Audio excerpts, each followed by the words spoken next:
All right, so today we are going deep on something a little bit different. We're doing a deep dive into you, Oh, interesting. specifically how to sort of crack the code of your own potential. Okay. And we're doing that with Marcus Buckingham's book, Now Discover Your Strengths. Now, I got to say, this book's approach is really intriguing to me because it's not your typical, fluffy self-help stuff. It's actually built on interviews with, get this, over 2 million high achievers. Wow, that's impressive. Yeah. So the question is, what makes these folks tick? What can we learn from, what they've got going on?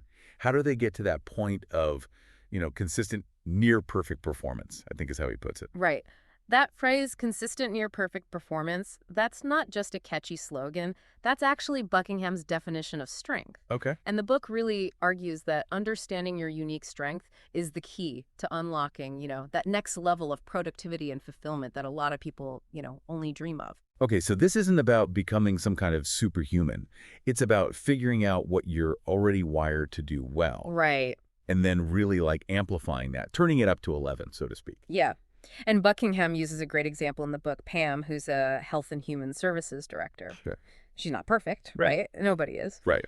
But she's consistently excellent at a couple of things in particular. Yeah. She's amazing at rallying people around, a shared vision and making tough calls on the fly. Yeah. Yeah. So it's interesting, I think, what you just said, that, it's not about, those occasional bursts of brilliance or whatever. It's really about that consistent, innate talent that you have for a few things. Exactly. So you take those talents and then you kind of multiply that by, whatever knowledge and skills that you've been able to pick up and learn. Right. And those are things that anyone can acquire. But that foundation, the talent, is sort of that, that special sauce. Right. Exactly. It really makes me think about like the whole myth of like the well-rounded individual. Yeah. Like, are we even like capable of being good at everything if strengths are built on these really fundamental talents? That's where it gets really fascinating, actually, because Buckingham goes into the neuroscience of talent. Ooh. He talks about the role of synapses and brain development.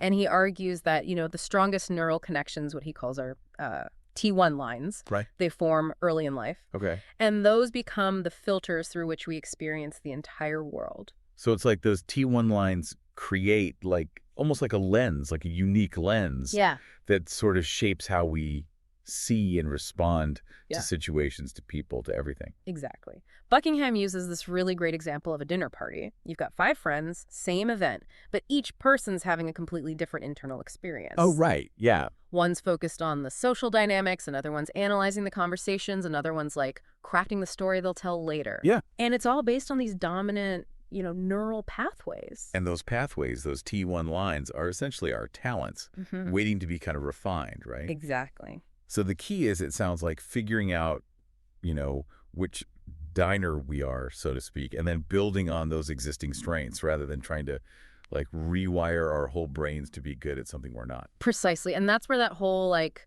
fix your flaws mentality kind of falls apart. We're not meant to be good at everything. It's Yeah. not about, being a jack of all trades. It's about becoming the master of your specific trade. I like that. So, okay, this all sounds really great in theory, but how do we actually pinpoint these like elusive talents? Mhm. Like, is it just a matter of introspection, or there's something a little more, scientific to it? Well, that's where the Strengths Finder assessment comes in. Okay. And this isn't your, typical personality test. It's actually designed to kind of bypass those, conscious thoughts that we have and measure our instinctive reactions, right? Oh. So it really reveals those ingrained patterns of thinking and behavior that point to, what our dominant talents are. So it's like getting a peek behind the curtain, or like into the control panel of your brain, Yes. and seeing which levers are already set to high just based on, how you're wired. Buckingham mentions, I think, 34 distinct themes that this assessment can pinpoint. Can you give us a taste of some of those? Well, you've got achiever. These are folks who are driven by an almost inexhaustible need to, accomplish things and get things done. Okay. Think of, like the nun who literally drilled her own gas well to fight an energy crisis. Wow. That's an achiever. Right. And then you've got input. These are the, insatiable information gatherers. They're constantly collecting knowledge, just in case they might need it. And then there's restorative, the people who are energized by tackling problems that leave everyone else feeling defeated. It's interesting how some of those, like that, that constant inputting, for Mhm. instance, could almost be, perceived as like a weakness in the wrong context. Oh, absolutely. It could seem like scattered or unfocused. Right. And that's why identifying your dominant talents is so crucial. It's about understanding the underlying motivation, Yeah. the inherent strength behind those behaviors, so you can really leverage them effectively instead of trying to suppress them. Right. So knowing your top 5 StrengthsFinder themes, it's almost like having a cheat sheet. Yeah. It's like, okay, this is where I should focus my energy. These are the skills I should really hone in on. Right. This is the kind of environment that I will flourish in. Exactly. And the implications of this knowledge are just vast, not just for, individual success, but for how we build teams and organizations that function at their absolute best. Yeah. I mean, it's pretty huge. So we'll get into those exciting possibilities in a little bit. Absolutely. But first, let's take a quick break. So, welcome back to our deep dive into strengths. We've talked about we've uncovered that core concept of talent-based strengths. Yeah. But let's get practical. How do we move beyond simply knowing our strengths and actually put them to work in the real world? Right, because I imagine it's not as simple as just, saying, "Oh, I'm good at this, so I should just do more of it." Like there are obstacles. Oh, Right? absolutely. Buckingham acknowledges that there are obstacles that, what about those times where we think we're strong in a certain area, Yeah. but then, the results don't really match up with that. Yeah, he actually calls that delusion. Hey, And it's a trap that, anyone can fall into. Right. I mean, we all have our blind spots, right? Right. Those areas where our self-perception, how we see ourselves, doesn't quite match up with, with reality. Yeah. It might be public speaking, it might be leadership. It could even be something, seemingly straightforward like sales. We convince ourselves that we're great at it, Yeah. but the evidence just isn't there. So how do we avoid that pitfall? Yeah. Is it all about, just getting that brutal honesty from others? Or is there a more, I don't know, a subtler way to gauge whether we're actually leveraging a strength versus, just kind of kidding ourselves? Well, honest feedback is definitely crucial, Yeah. but Buckingham also emphasizes developing a sharper sense of self-awareness. Mhm. It's really about paying attention to those almost subconscious cues. Okay. So, are people truly engaged when you speak? Yeah. Are your sales pitches actually converted? Those are the objective measures that tell the true story. Yeah. So it's about stepping outside of your own head Yes. and looking for that concrete evidence that, like, okay, is this actually a strength, or am I just, Right. it's not just about feeling good. It's about, are you delivering those consistent results? Precisely. And that kind of ties into choosing the right metrics for success. Yeah. It's not about just checking boxes or meeting arbitrary standards. It's about really aligning those metrics with your unique strengths. And I think, Buckingham dedicates a whole chapter to addressing some of the post-strength finder questions that people have. Okay. What if the descriptions of your top themes don't quite resonate? Right. What if you don't see yourself clearly in those summaries? Yeah. And it's important to remember that, those 34 themes, they're really broad categories. They're capturing those, the most common expressions of each, talent cluster. Sure. But how those talents play out in your life, that specific flavor of that strength is going to be unique to you. So it's like everyone with Learner, for example, they have that thirst for knowledge, Yeah. but how they actually go about, quenching that thirst, that varies from person to person. Some people are bookworms. Some people like to travel the world. Some people take apart gadgets. Right, exactly. Like it all stems from the same, It's that underlying motivation, yeah. Yeah. Yeah. It's about that drive. Right. So I guess this all kind of hinges on the idea that these talents, these T1 lines, are relatively fixed, right? Like, what is Buckingham's stance on that whole nature versus nurture debate? Yeah. Can we actually develop new talents, or are we stuck with the ones that we're born with? Yeah, he's actually quite clear on this. He Right. says talents are enduring. Okay. So while we can certainly, learn new skills and acquire knowledge, our core talents, those fundamental neural pathways, they're formed early on, and they really do resist change. So it's not about trying to become someone we're not. It's about finding the right environment to Yeah. actually nurture those talents that we do possess. Precisely. It's like, trying to force a rose bush to produce oranges. They're just going to end up frustrated. It's better to focus on creating the ideal conditions for those roses to bloom. That's a good analogy. Yeah. So, okay, let's say we've embraced our talents. Okay. We've figured out what those are, but we still have those, those pesky weaknesses that Yeah. kind of, hold us back. What's the best way to manage those? Is it just, about this relentless self-improvement, or is there a more strategic approach?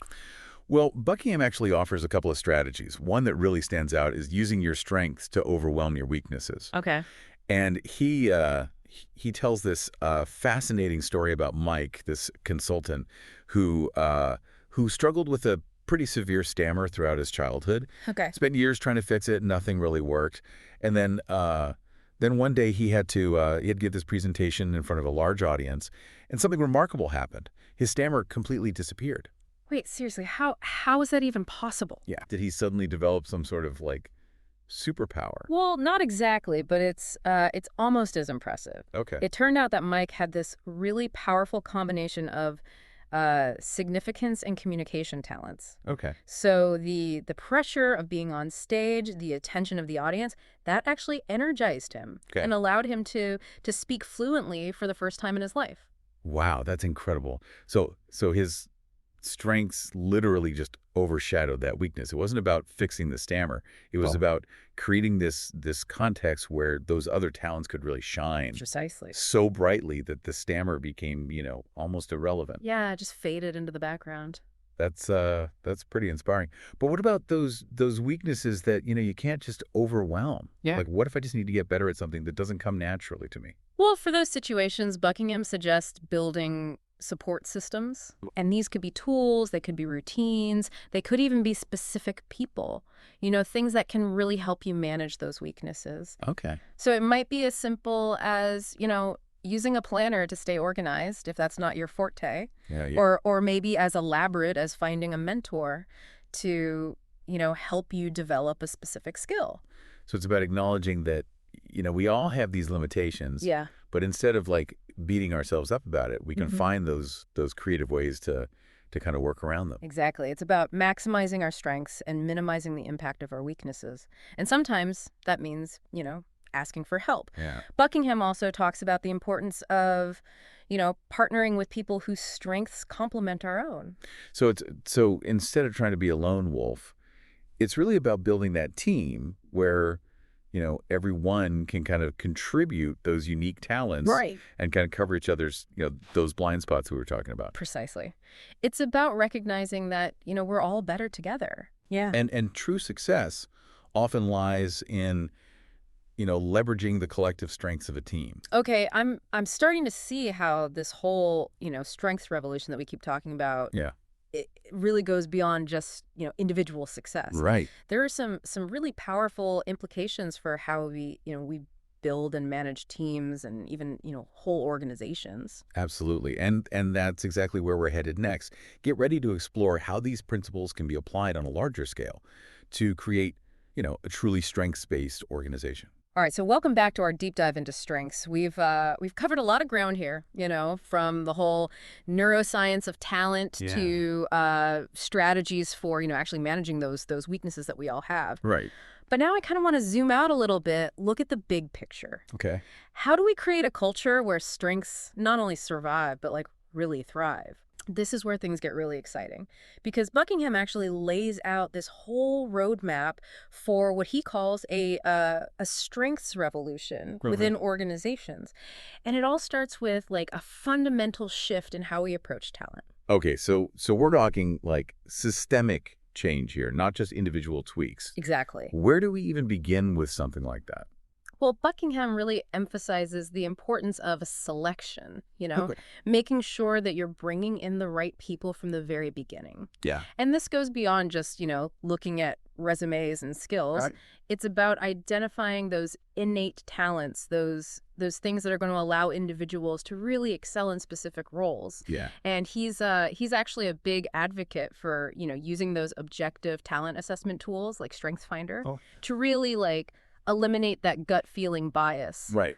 that often leads to, mismatches. So we're taking the guesswork out of it. Yeah. And really trying to build a team with the right raw materials from the start. Right, exactly. But what happens once those individuals are, they're on board? Yeah. How do we create like a system that really nurtures their strengths, that amplifies them? Yeah, well, Buckingham actually argues that a lot of the traditional performance management system, those typical systems, they're actually counterproductive. Yeah. They get bogged down in what he calls a legislating process, trying to like force everyone into the same mold. It's like you're trying to make every flower in the garden bloom on the same day. Right. With the same fertilizer. Right.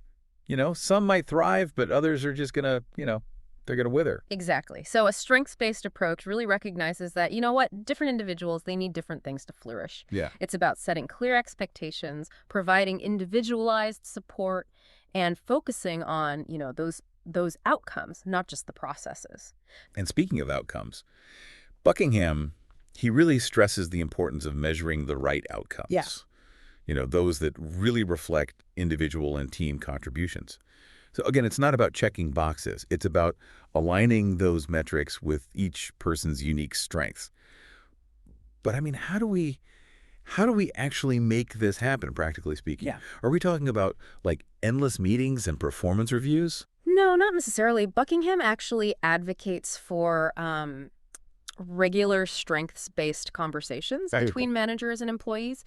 So it's about moving away from those dreaded annual performance reviews, Right. and toward this ongoing dialogue that's really focused on growth and development. So we're creating a space where employees feel comfortable sharing their goals, celebrating their wins, and even getting the support that they need to overcome challenges. Precisely. It's really about fostering this whole environment of trust and transparency and mutual support where everyone feels valued for those unique contributions that they bring to the table. I mean, it sounds fantastic. Yeah. But I'm sure there's some folks out there thinking, okay, but what about career advancement? Yeah. Does focusing on strengths mean that I'm stuck in one role forever? That's a really common concern, and Buckingham actually addresses it directly. Okay. He believes that a strengths-based approach actually opens up more possibilities for career growth, not fewer. Really? Yeah, it's about shifting away from that traditional, climb the ladder mentality and embracing a more personalized approach. So instead of trying to fit, square pegs into round holes, Right. it's about finding the right shape for each person's unique talents. Right. Maybe that means, moving laterally within the organization. Yeah. Taking on new challenges that leverage those existing strengths in different ways. Exactly. It's about recognizing that career paths can be just as unique as the individuals navigating them. Yeah. And when organizations embrace that flexibility, everyone wins. Right. Employees are more engaged, they're more fulfilled, and the organization benefits from having the right people in the right roles. Yeah. Maximizing both, individual and collective potential. I mean, this all paints a pretty compelling picture. Yeah. But, I mean, is it really achievable? Or is it just some kind of idealistic vision of a perfect workplace? Well, Buckingham actually provides concrete examples Okay. of companies that have successfully implemented these principles. Okay. And the results really speak for themselves. They're seeing higher engagement, they're seeing increased productivity, lower turnover. So it's not just, warm, fuzzy feelings. It's actually about driving real, tangible business results. Exactly. It's about creating that win-win for both the individuals and the organization as a whole. So it all comes back to that power of focusing on strengths, right? Yes. It's about unlocking that potential that's already there, that's just waiting to be, unleashed. It's about creating a workplace where people feel, energized by their work, where they feel valued, where they feel appreciated for those unique contributions that they bring to the table. Precisely. So if our listeners were to take away just one key insight from our deep dive into Now Discover Your Strength, it would be this. Your talents are not flaws to fix. I like it. They are the raw materials of your success. That's good. So embrace them, find ways to apply them, and don't be afraid to build a team that really complements those strengths. Lead that strengths revolution, starting with yourself. Yes. And inspiring others to do the same. Thanks for joining us on this deep dive into unlocking your potential. Until next time, keep learning, keep growing, and keep shining.